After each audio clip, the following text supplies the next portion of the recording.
Located on the northern end of Okinawa, the Jungle Warfare Training Center at Camp Gonsalves has prepared Marines and Joint Forces since 1958 for the rigors of combat in a dense jungle environment.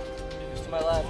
Originally established as the Counter-Guerrilla School and later renamed the Northern Training Area, the center prepared Marines for combat in the jungles of Vietnam. JWTC, or JDUB, as the training ground is affectionately referred to by Marines, was designated as the Jungle Warfare Training Center in 1998. It is the only jungle training center in the Department of Defense. JWTC is the largest base on Okinawa, consisting of 20,000 acres of mountainous, rugged terrain covered by single and double canopy vegetation.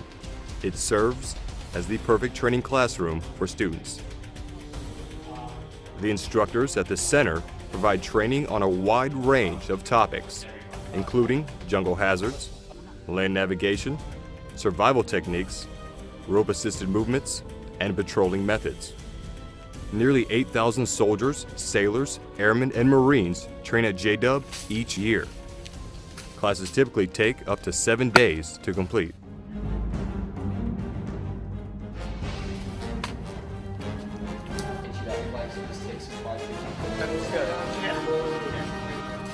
Many service members have the opportunity to tackle the challenging 3.8-mile JDUB endurance course.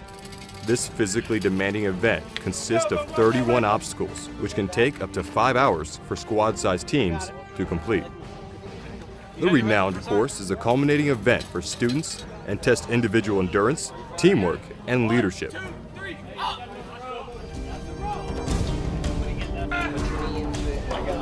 Start back on. Let's go.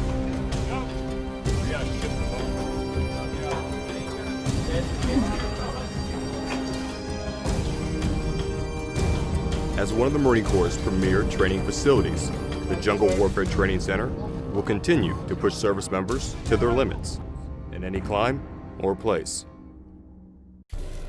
JWTC, the Jungle Warfare Training Center, is on the northern end of Okinawa on Camp Gonsalves. It's massive. You're just looking at double canopy jungle, rolling hills.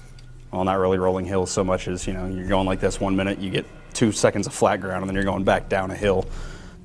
It gave me a much better appreciation for the guys. Took this island and other islands like it during World War II, and everybody that served in Vietnam. I don't know how, especially in Vietnam, 13-month tours in the jungle, I don't know how guys did that, because I was there for 8 days and I was destroyed.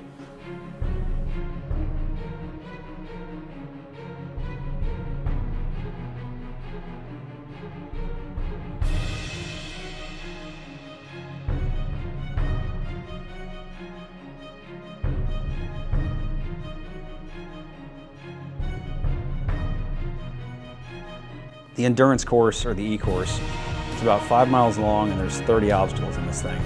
Everything from a vertical wall, 10-foot wall you got to climb over, to a cargo net, to something they call the pit and pond.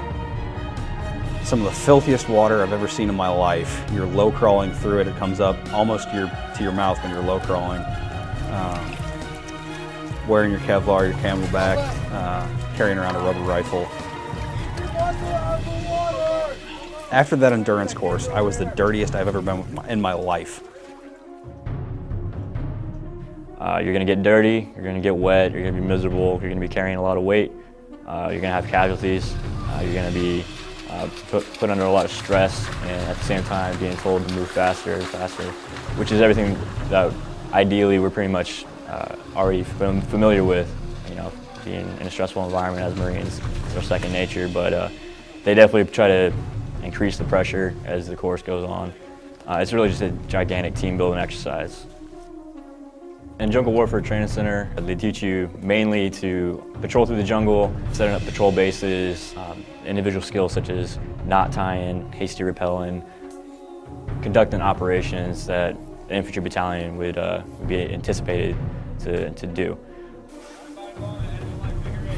Hasty rappelling was actually one of the more enjoyable parts of JWTC. I'm terrified of heights. I absolutely hate heights, but the hasty rappelling's fun. It's anytime you come upon a pretty decent downslope, but not a vertical face. You just tie a rope off at the top, throw it down the decline, and you got one arm out behind you, the rope wrapped around your back, and another arm in front of you, and you're basically leaning so that your body is perfectly perpendicular to the ground. So you know, if you got a slope like this, you want your body perfectly perpendicular. So you're just holding onto this rope, and the best way to do it, this is gonna sound stupid, but the best way to do it is just run. You run. Don't look where you're going. Don't try to put your feet certain places because you're going to fall. If you just run full speed, you'll be all right.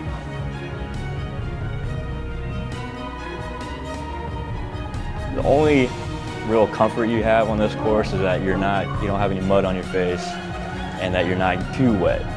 Right. The pit and pond takes all that and throws it out the window. You jump down into this pit full of water. You're skull dragging through some mud. You're going under some of the water obstacles themselves. You're crawling through sea wire. And then they've got a booby trap. It's concrete blocks, like 2 cinder blocks, with a sheet of plexiglass over the top. Lay there, wiggle your way through with your rifle, on your chest. Just kind of slowly wiggle your way backwards without disturbing that plexiglass. If you touch that plexiglass, not make it fall off, if you touch that plexiglass, everybody in a 5-meter area is dead and has to go back to the beginning. From where you already are, very uncomfortable, takes you to the next level. About 80% of the area that we're operating in the Pacific region is a jungle environment. The reason that we need to be proficient at our job in a jungle environment is because at any time we can be called upon to deploy to those areas to provide aid, security assistance, whatever the case may be.